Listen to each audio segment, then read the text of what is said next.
En este video vamos a concluir lo que quedó planteado cuando estudiamos crecimiento y decrecimiento de una función.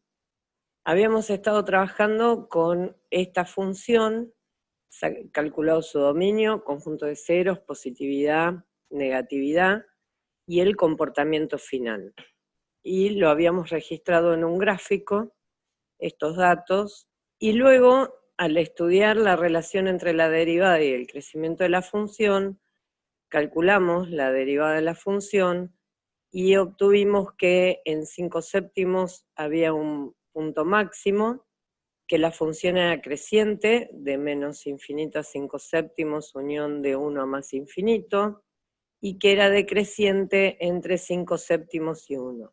Lo que nos faltaba definir era qué tipo de crecimiento tenía. Podía ser de esta forma o de esta otra, por ejemplo, en este intervalo. Entonces, en sí, cuando una función uno sabe que es creciente, puede que crezca de esta manera o de esta, y si es decreciente, también tenemos las dos opciones. Esta diferencia entre la forma en que crece es lo que se va a llamar la concavidad de la función. Resumiendo, si yo tengo una función creciente, puede crecer haciendo un trazo como este o como este, y si es decreciente, puede tener estas dos opciones de trazo. Obviamente estamos excluyendo la función lineal, ¿no?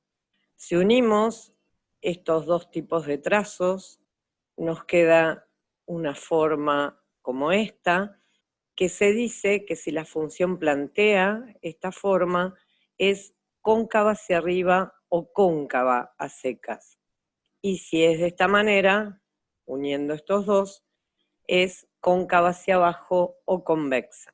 Hay una definición analítica de la función cóncava hacia arriba o cóncava hacia abajo, que, por ejemplo, si tomamos dos puntos cualesquiera de la curva, el segmento de recta que los une está siempre por encima de la curva, o sea, las imágenes en el segmento son mayores que las imágenes de la función. Si analizamos el trazo de las funciones cóncavas hacia arriba o cóncavas hacia abajo, y queremos tratar de obtener una relación con la derivada, comencemos por pensar en trazar punto a punto durante todo el trazo las rectas tangentes. Cuando lo hacemos y pensamos en las pendientes de sus rectas tangentes, en el caso de la función cóncava hacia arriba, inician con pendiente negativa, en valor absoluto grande, van disminuyendo hasta que llegan a 0, y luego se hacen esas pendientes positivas y cada vez más grandes. Entonces podemos pensar que a lo largo de todo el trazo de la concavidad hacia arriba, las pendientes de las rectas tangentes crecen, van aumentando. Ahora bien, nosotros sabemos que estas pendientes de las rectas tangentes las podemos calcular a través de la derivada de la función. Entonces, decir que las pendientes de las rectas tangentes crecen es equivalente a decir que la derivada, la función derivada, es la que crece a lo largo del intervalo. Y para determinar que una función crece, hemos probado que lo que tenemos que ver es que su derivada sea positiva. O sea, que lo que tenemos que pensar es que la derivada de la derivada sea positiva. Si unimos el inicio con el final, lo que nos queda es que si tengo la segunda derivada de la función positiva, la función va a ser cóncava hacia arriba o cóncava en el intervalo. Análogamente, fíjense que en la concavidad hacia abajo, cuando trazamos las rectas tangentes punto a punto, inician siendo positivas, vale 0, y después hacen negativas en valor absoluto más grande. Entonces, en el caso de la concavidad hacia abajo, lo que sucede es que las pendientes de las rectas tangentes decrecen. Esto lo detecto viendo que la primer derivada decrece, y para determinar si una función decrece, lo que puedo estudiar es el signo de su derivada, o sea que tendría que ver en qué intervalos la segunda derivada es negativa. Conclusión, analizando el signo de la segunda derivada de la función, podemos decidir si va a ser cóncava hacia arriba o cóncava hacia abajo. Si tenemos una función continua en un intervalo cerrado, derivable en el abierto, y con la segunda derivada positiva en todo el intervalo, entonces la función es cóncava hacia arriba o cóncava en el intervalo, y si la derivada segunda es negativa, en el intervalo la función es cóncava hacia abajo o convexa en el intervalo. Introducimos la noción de punto de inflexión. Un punto de inflexión es el que se construye a partir de un valor C del dominio, el punto P, que es CF de C, se llama punto de inflexión si la curva cambia la concavidad en ese punto. Terminando con nuestro ejemplo, habíamos llegado hasta esta parte. Lo que vamos a ver ahora es qué tipo de crecimiento tiene en cada intervalo.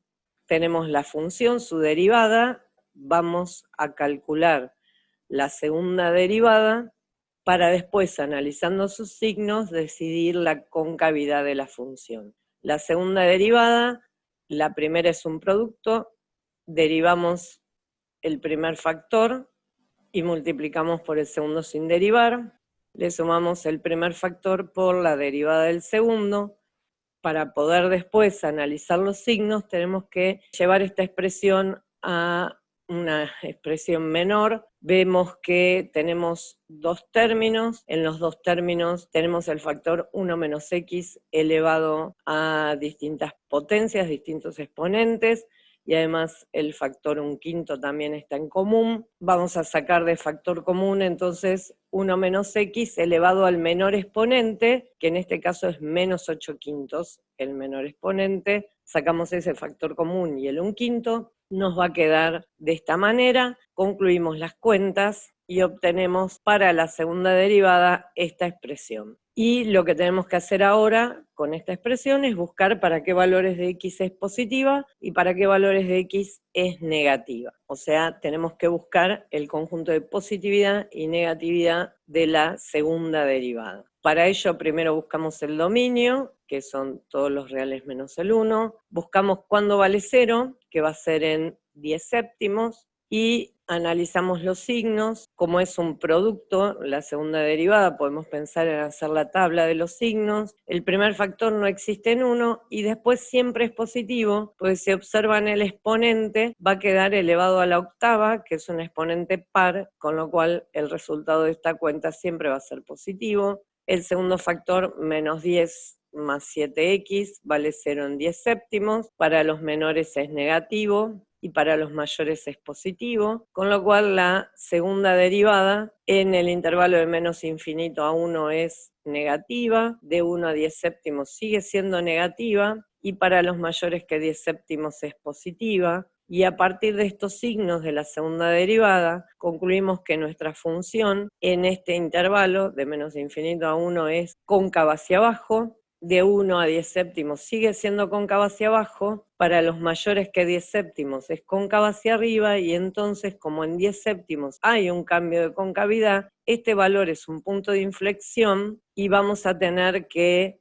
calcular su imagen para poderlo marcar en el gráfico. Entonces, conclusión, la función es convexa, de menos infinito a 1 y de 1 a 10 séptimos, es cóncava de 10 séptimos a más infinito y tiene un punto de inflexión en 10 séptimos cuya imagen es aproximadamente 1,02. Con esto volvemos a nuestro gráfico y marcamos el punto de inflexión, y a partir de ahí sabemos que hasta este valor la función siempre era convexa, de menos infinito a 1 es convexa, entonces va a ser así, y de 1 a 10 séptimos sigue siendo convexa, y a partir de 10 séptimos es cóncava, y entonces va a tener un trazo así. Como ven, ya quedó dibujada, hecho el gráfico de nuestra función. Esto que iniciamos en los videos anteriores y termina acá, se conoce como estudio de función. El estudio de función esencialmente tiene 3 bloques importantes. Uno es obtener información de la fórmula de la función, el segundo bloque información de la derivada y el tercero información de la segunda derivada. ¿Qué información obtenemos de la función? El dominio, que es la zona del eje de abscisas que uno tendrá involucrada en el gráfico, los ceros, que sabemos que es la intersección con el eje X, la positividad y negatividad, que nos va a dar la posición de la gráfica respecto del eje X, y el comportamiento final, que nos va a contar cómo se comporta la función cuando X tiende a más infinito y a menos infinito. Dentro del estudio de este comportamiento final vamos a estar buscando las asíntotas no verticales. En el dominio, cuando veamos que existen, que hay posibilidad de que existan, buscamos las asíntotas verticales. Para obtener información de la derivada, lo primero que vamos a tener que hacer es calcularla, buscar su dominio y su conjunto de ceros, a partir de ellos determinar los intervalos de positividad y negatividad de la derivada, y con esta información que sacamos de la derivada, obtener los intervalos de crecimiento y decrecimiento y los extremos de la función.